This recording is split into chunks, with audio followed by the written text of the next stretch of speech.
Hey, greetings everyone. It is GleeCon. Happy to be back with you again. Welcome, welcome, welcome. Nice to be here. On our last episode, we were playing World of Warcraft Classic. We took our Forsaken Rogue, Warlock. He's been playing in Hillsbrad, and I thought it was the second session. I guess I've actually done three. I don't even remember what we did the first time. But he finished killing. Oh my, what did he do? Oh my. It hasn't even been that long ago. It's just been maybe a couple days since I've made that video. Um, oh yeah, we killed some farmers. It was actually pretty cool. At the end of it, we got a helmet. So other than our engineer Rogue, who has the engineering goggles, he's now the first character to have a helmet. He's just got a hood. It's just a white thing. But he had to do some pretty fun killing, and one of them was really high. It was like a guy that was 4 or 5. I think it was 5 levels. He was his level was red, um, and I managed to go in there with the use of some soulstone and some fearing and resummoning my Voidwalker, and did some pretty cool killing on that episode. So that was a fun one. Check that out if you want to see me, especially towards the end of the video.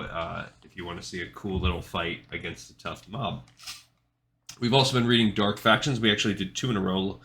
Before we did the last classic, because there was server issues with Blizzard, shocker, and so we did the Cenarian Circle, and then we did the Cult of the Dam last time.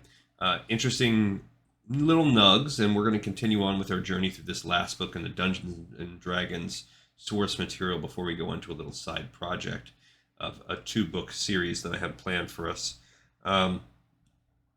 This one's called The Dark Horde, so stay a while and listen. There's a couple lines I always repeat whenever I'm playing whenever I'm playing Diablo or sometimes other games. Just things from like Diablo 1 or Diablo 3 that I've done so many times that I have like entire dialogue blocks just memorized, like in paragraph long. All right, so here we go. So the Dark Horde is a membership of 5,000. They're chaotic evil, I'm guessing, and I can right now see that my guess is actually going to be right. That this is like the Rend and Maim faction that is the kind that's never wanted to come back and be part of the Horde. These are renegade orcs and their allies. They operate out of Blackrock Spire in the Burning Steppes, but a force of Blackrock orcs recently secured Stonewatch Keep in the Red Ridge Mountains. So the ones we've actually just been fighting, and right off camera, that was literally what I did last night with Lady GleeCon. We quested and did those elite quests. We finished off Red Ridge, so our characters are done with that zone. And then we were up really late because there was a lot of globe trotting we had to do. Unfortunately, we had to go to. I wanted to open up Menethil Harbor, and we had to go to Ashenvale and the Barrens to get the Warlock quest for my character, and so we went and got our expert cookbook, and we got our expert fishing book. So we just did all this stuff and ended up logging in Ratchet, and we still haven't quite done what we need to do, but we'll be doing that in our next session too. We'll be wrapping up the Red Ridge Mountains with our next trio. We're going to be wrapping around very soon to do that after we play with our priests on the next episode of this show. Then we'll be wrapping right back around to Eretor and starting to finish off Red Ridge.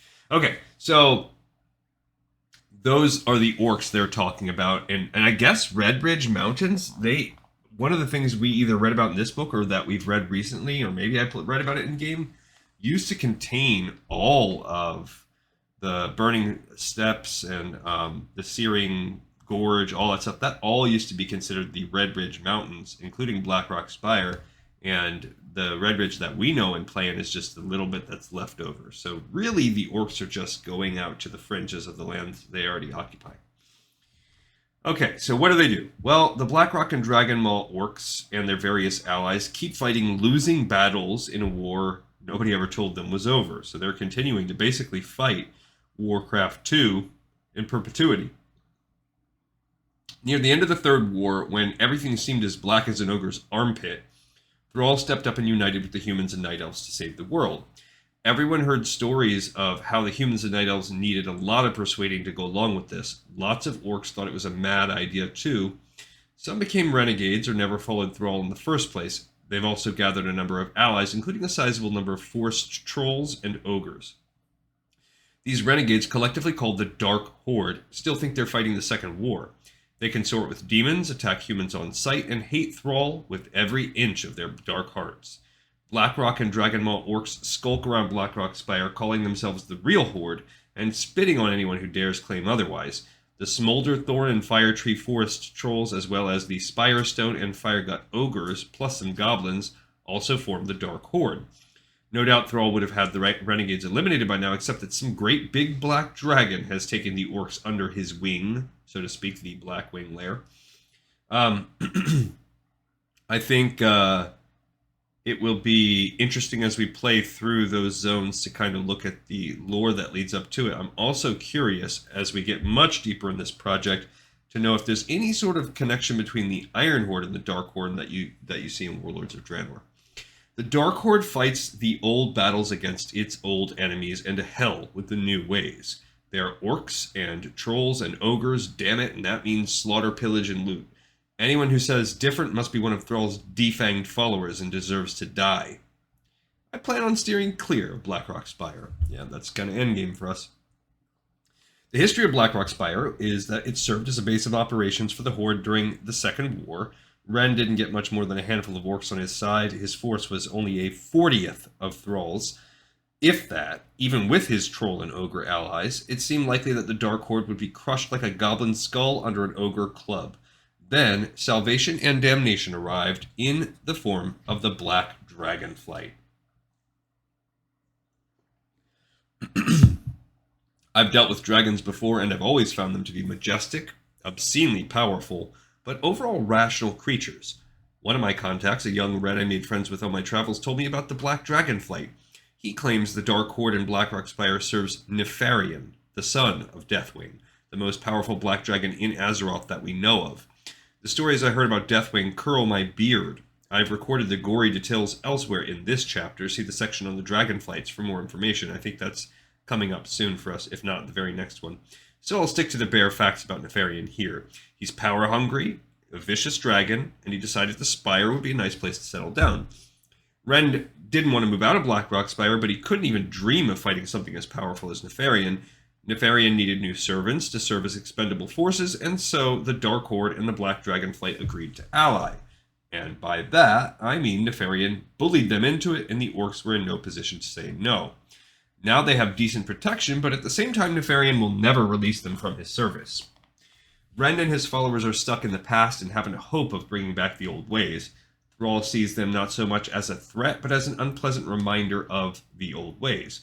The Black Dragonflight keeps anyone from interfering too badly with Rend's agenda, though, so the Dark Horde manages to survive.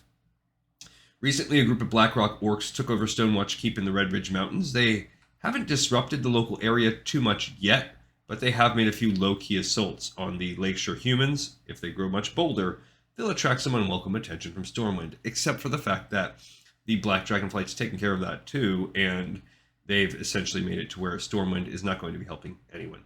And that's a pretty neat picture of, it looks like this, I don't know, because orcs can be mages. Maybe that's a warlock. Maybe it's a mage. But it looks like that this would be a regular Horde orc, and she is fighting what looks like one of these burnt up, gross Blackrock orcs. Okay, the Dark Horde hates pretty much everyone. Its members hate the Alliance because they've always hated the Alliance. They hate the Horde because they don't think it's the real Horde. And they hate the independent factions for supporting their own agendas instead of Rend's. To Rend and his followers, the real Horde died when Thrall sold out to the humans. The only company the Dark Horde tolerates is its own. Orcs, trolls, ogres, and a few others like those goblins we mentioned. You might say the Black Dragonflight and Rend's gang are allies, or you might say the Black Dragonflight has enslaved Rend's gang. Either way, this pits the Dark Horde against all the other Dragonflights in Azeroth, too, as all the other Dragonflights are enemies of Nefarian. Rend and his followers certainly don't have a shortage of people who don't like them. They are pretty tough, though. Also, and the reason why they keep calling it Rend, and that's because I believe we read that Mame died. Okay, Rend Blackhand, the son of Blackhand the Destroyer, is in charge of the Dark Horde. He calls himself War Chief, and all the other members of the Dark Horde address him as such. The true ruler of Blackrock Spire is Nefarian the Black Dragon, and I bet he doesn't call Rend War Chief, or he might, why not? All Dragon Maw orcs belong to Rend's force. Their clan leader, Chieftain Nekrosh Skullcrusher, leads one band far to the north in the wetlands. So that we will actually probably fight them soon, I would imagine, because we're going to be going to the wetlands with some characters in the not too distant future. I also feel like we've also read about Nekrosh before. Blackrock Mountain is located in the Burning Steppes in Azeroth. To the south is Stonewatch Keep in the Redridge Mountains. Nefarian lairs in Upper Blackrock Spire, the part of Blackrock Mountain that is above ground and pretty much end game, like final. If I look at my list of dungeons, Upper Blackrock Spire is an end game dungeon. I have arrows drawn, and I just don't know. I kind of think, based on my own notation here, that might be the last thing. The final ultimate 5-manner before we head into raid territory. So, all right, the Dark Horde doesn't get new recruits. In fact, they don't seem to get any new recruits. Oh, it says they don't get many. They don't get any. The organization formed out of survivors from the Second War, and attrition thins the ranks every month. The renegades fight out of desperation and despair, knowing their chances of success are slim. I talked to a one-eyed orc commander in the Badlands, and he claimed that over the last few years, he's seen an orc or two head toward Blackrock Spire to join Rend's band. I have little faith in his story, though. I don't know the last time something like this happened. Furthermore, nobody really believes the Dark Horde is going to win the war it's still trying to fight. Not even the members of the Dark Horde themselves. That knowledge is what makes them so dangerous. The Dark Horde follows Rend's command, and given his precarious position, Rend can't be too picky about new recruits. He stays suspicious and tests new members rigorously, but rumor has it he'd be willing to allow Naga, Furbolgs, Goblins to join. Humans, elves, and dwarves wouldn't stand a chance, though, and it's unlikely that Rend would even allow Tauren to join. They stick too closely to Thrall's new horde. That doesn't sound like he wouldn't let them. Like, take some of those kind of evilish Tauren that, I'm drawing a blank on what they're called now, but the ones that Magatha Grim Totem. Yeah, some Grim Totem. All right, here's a sidebar flavor text story. I am the greatest warrior in the Horde, Tarkus roared. No, I am the greatest warrior, Orgar snarled. The two orcs circled around the campfire.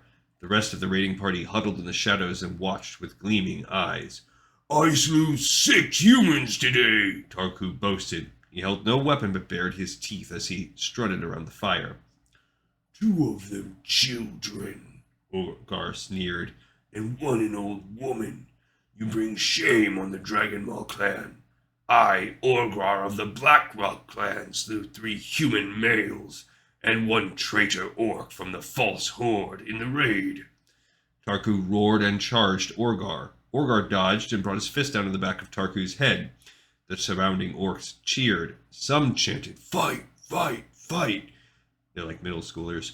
Tarku spun and slugged Orgar in the face. The orc's jaw crunched and he spat out a broken tooth. Orgar drew his fist back for the next blow. Something enormous and black crested a nearby copse of trees and sped over the quarreling orcs.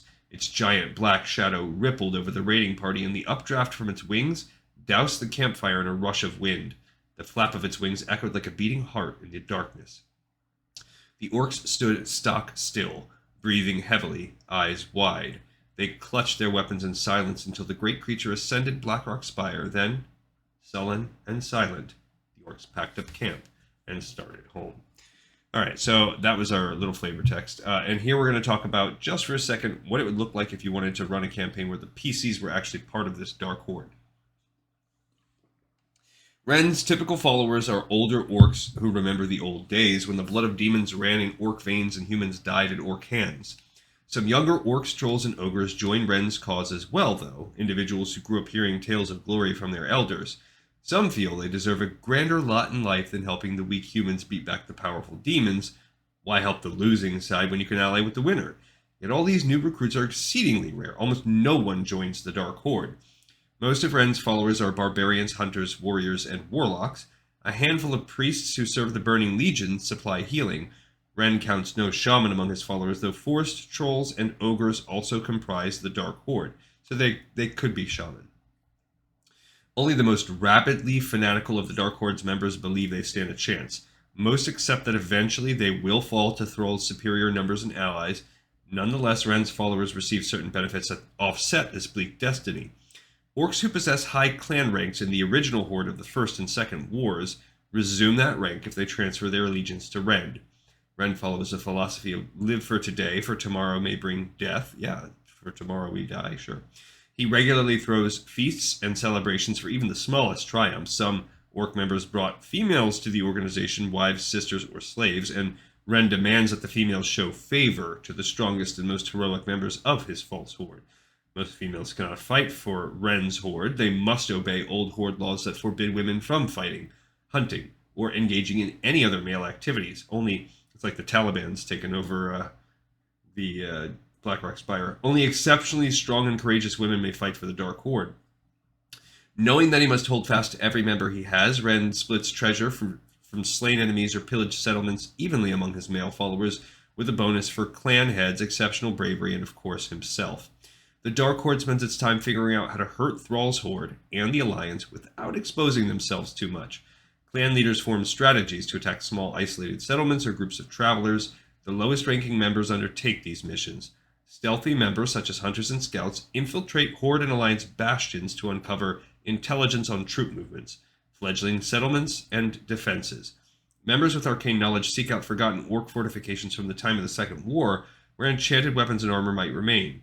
High-ranking members use gathered information to formulate strategies and sometimes lead particularly dangerous missions.